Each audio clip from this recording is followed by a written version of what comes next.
আল্লাহ রাব্বুল আলামিন বলেন, ইন্নামাল মুমিনুনা আল্লাযীনা ইযা যুকিরাল্লাহু ওয়াজিলাত কুলুবুহুম ওয়া ইযা তুলিয়াত আলাইহিম আয়াতুহু সাদাতুহুম ঈমানা ওয়া আলা রাব্বিহিম ইয়াতাওয়াক্কালুন। জবান ছেড়ে দিয়ে পড়ি সুবহানাল্লাহ। আল্লাহ রাব্বুল আলামিন বলেন, একমাত্র কেবলমাত্র শুধুমাত্র মুমিন ওই লোকরাই মুমিন যাদের সামনে আল্লাহ রাব্বুল আলামিনের নাম উচ্চারিত হলে তাদের অন্তরটা আল্লাহর ভয়ে কেঁপে ওঠে। সুবহানাল্লাহ। وَإِذَا تُلِيَتْ عَلَيْهِمْ آيَاتُهُ زَادَتْهُمْ ঈমানা।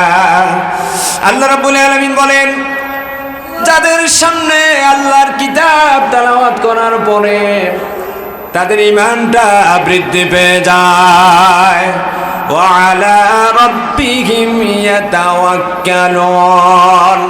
এরপরে ওই মানুষগুলো এক আল্লাহ রাব্বুল আলামিনের উপর ভরসা করে। সুবহানাল্লাহ। আল্লাহ রাব্বুল আলামিন পরের আয়াতে বলেন, আল্লাযীনা ইউকিমুনাস সালাতা ওয়া মিম্মা রাযাকনাহুম ইউনফিকুন। এরপরে এই মানুষগুলো নামাজ কায়েম করে, আল্লাহর দেওয়া রিজিক থেকে ব্যয় করেন। আল্লাহ রাব্বুল আলামিন বলেন, উলাইকা হুমুল মুমিনুনা হাক্কা। আল্লাহ রাব্বুল আলামিন বলেন, এই বৈশিষ্ট্য, এই কোয়ালিটি যাদের কাছে আছে, যারা এক আল্লাহকে ভয় করে, আল্লাহর নাম উচ্চারিত হওয়ার সাথে সাথে আল্লাহর প্রতি মহব্বত, আল্লাহর প্রতি ভয় এসে যায়। 2 নম্বরে আল্লাহর কোরআন কারীম তেলাওয়াত করার পরে যাদের ঈমানটা বৃদ্ধি পেয়ে যায়। 3 নম্বরে যারা সদা সর্বদা এক আল্লাহর উপর ভরসা করে। 4 নম্বরে যারা নামাজ কায়েম করে। 5 নম্বরে যারা আল্লাহ প্রদত্ত রিজিক থেকে ব্যয় করে। আল্লাহ রাব্বুল আলামিন বলেন, উলাইকা হুমুল মুমিনুনা হাক্কা। আল্লাহ রাব্বুল আলামিন বলেন, এই মানুষগুলোই অরিজিনাল মুমিন, প্রকৃত মুমিন। আল্লাহ পাক বলেন, তাহলে মুমিন হতে হলে এই আয়াতে আল্লাহ পাক মুমিনের 5টি বৈশিষ্ট্যের কথা আলোচনা করেছেন। কয়টা বৈশিষ্ট্য? আরো জোরে বলে, কয়টা বৈশিষ্ট্য? আমরা এই 5টি বৈশিষ্ট্য ইনশাআল্লাহ পর্যায়ক্রমে আলোচনা করব। শুনবো, রাজি আছি তো ইনশাআল্লাহ? আমি ফাঁকে ফাঁকে জিজ্ঞাসা করব, এই কথা কেন, কয়টি বৈশিষ্ট্য মুমিনের আলোচনা হবে? আবার বলি, কয়টা? 5টা বৈশিষ্ট্য। এই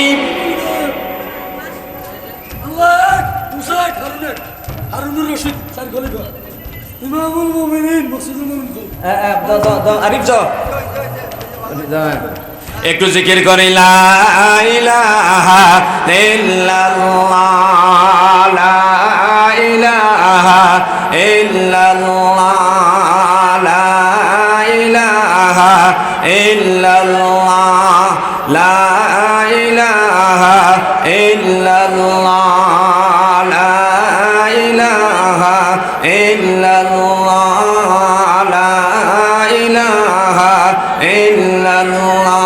একটু জিকির করে, লা ইলাহা ইল্লাল্লাহ, লা ইলাহা ইল্লাল্লাহ।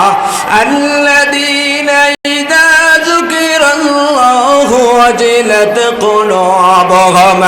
যাদের সামনে আল্লাহর নাম উচ্চারিত হলে আল্লাহর ভয়ে, আল্লাহর মহব্বতে অন্তরটা কেঁপে ওঠে। এরা হলো মুমিন। মুমিন যারা, তাদের 1 নম্বর বৈশিষ্ট্য হলো আল্লাহর ভয়ে তাদের অন্তরটা কেঁপে ওঠে। সুবহানাল্লাহ।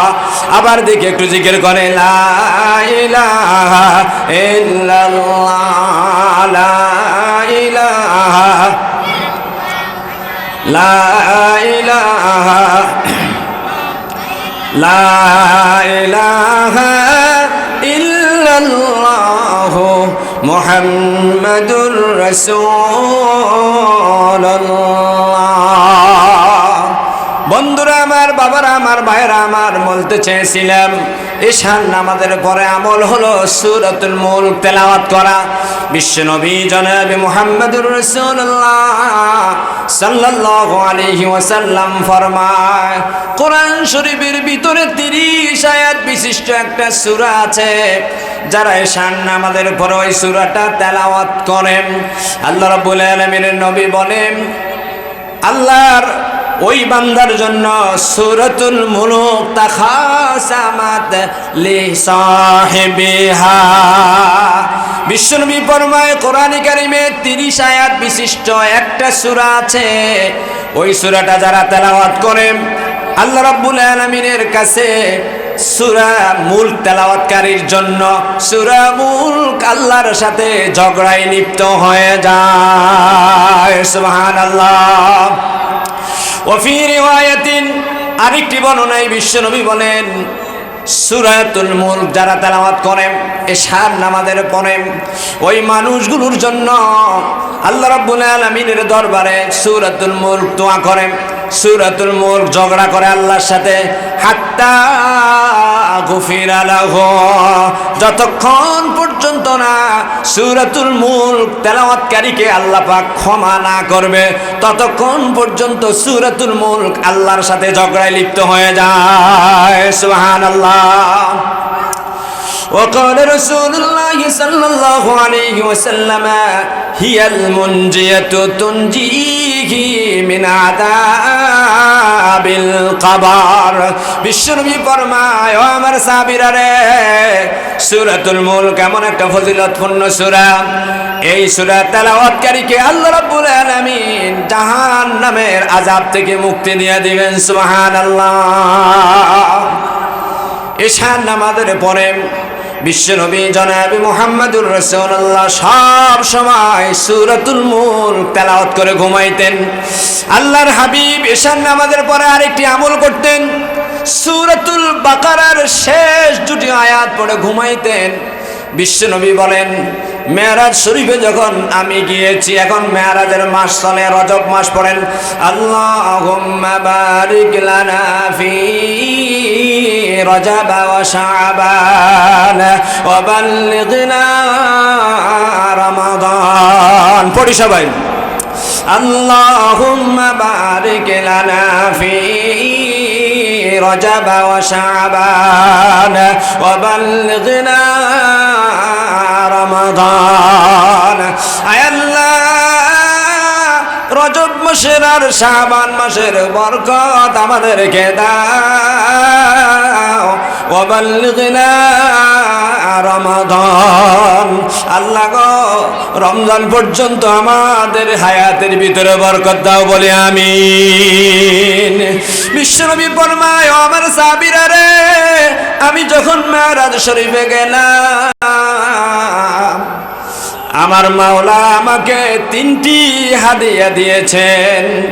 আমার মাওলা আমাকে নামাজ উপহার দিয়েছেন, আমার মাওলা আমাকে রোজা দিয়েছেন, আমার মাওলা আমাকে সূরাতুল বাকারার শেষ দুটো আয়াত উপহার দিয়ে দিয়েছেন। সুবহানাল্লাহ। আল্লাহ রাব্বুল আলামিনের পয়গম্বর জনাবে মুহাম্মদুর রাসূলুল্লাহ সাল্লাল্লাহু আলাইহি ওয়াসাল্লাম ফরমায়, ও আমার সাহাবীরা, যারা ঈশার নামাজের পরে সূরাতুল বাকারার শেষ যে আয়াত পড়ে ঘুমাবে, সারা রাত তাহাজ্জুদ নামাজ পড়লে যে সওয়াব আল্লাহ পাক তার আমলনামায় সমপরিমাণ সওয়াবটা লিপিবদ্ধ করে দিবেন। সুবহানাল্লাহ। আমরা কি পারবো সূরা বাকারার শেষ যে আয়াত পড়ে ঘুমাইতে? কারা কারা পারবে একটু দুই হাত তুলে দেখায়। নারায়ে তাকবীর। আল কোরআনের আলো। প্রিয় ভাই সব, সূরাতুল বাকারার শেষ যে আয়াত আমরা তেলাওয়াত করে ঘুমাইবো।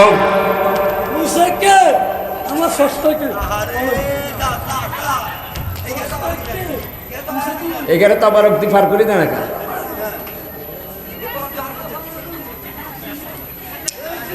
আবার একটু জিকির করে, লা ইলাহা ইল্লাল্লাহ, লা ইলাহা, লা ইলাহা ইল্লাল্লাহ, লা ইলাহা ইলাহা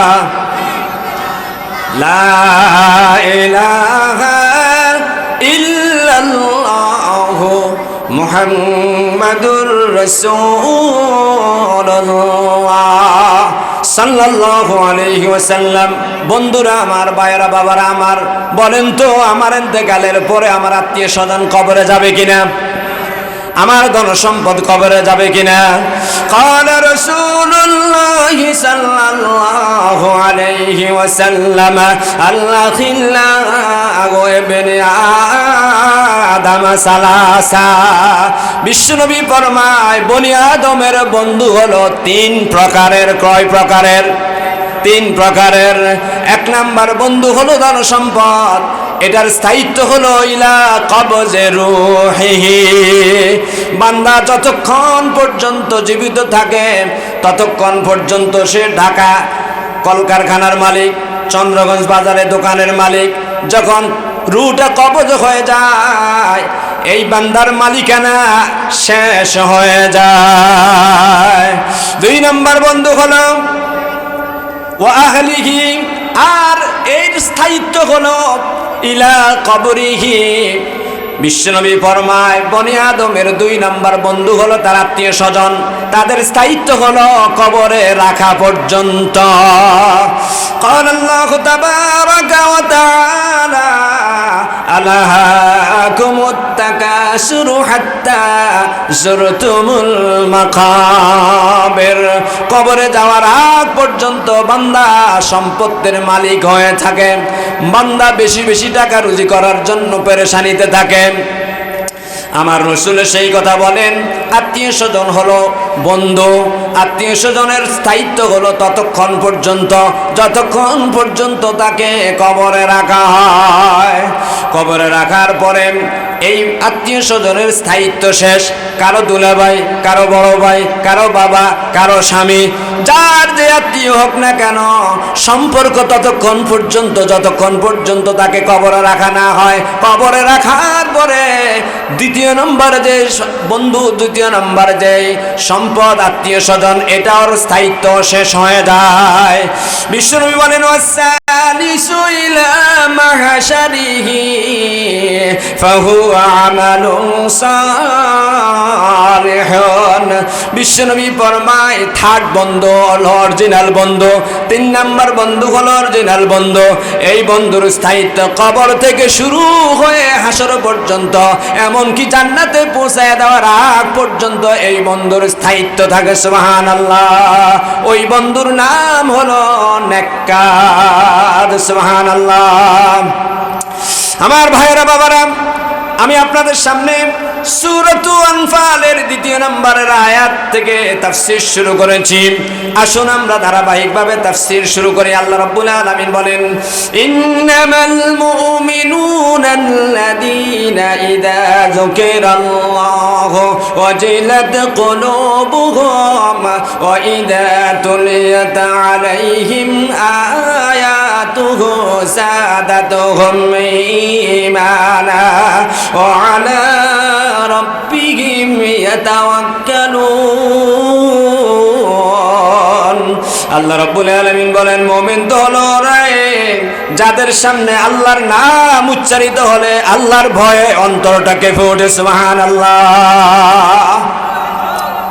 আল্লাহর নাম উচ্চারিত হওয়ার সাথে সাথে আল্লাহর ভয়ে মুমিনের অন্তর কেঁপে উঠবে। যাদের অন্তর কেঁপে উঠবে আপনি বুঝতে পারবেন আপনার ঈমান আছে। قال رسول الله صلى الله عليه وسلم ذاق طعم الإيمان من رضي بالله ربا وبالإسلام دينا وبمحمد صلى الله عليه وسلم نبيا ورسولا। বিশ্বনবী ফরমায় তিনটি জিনিসের উপর যদি অগাধ বিশ্বাস থাকে তাহলে ওই ব্যক্তি ঈমানের স্বাদ পাবে। কয়টা বিষয় এই হাদিস শরীফে বলছে না? ব্যাকে কর্ণ কয়টা?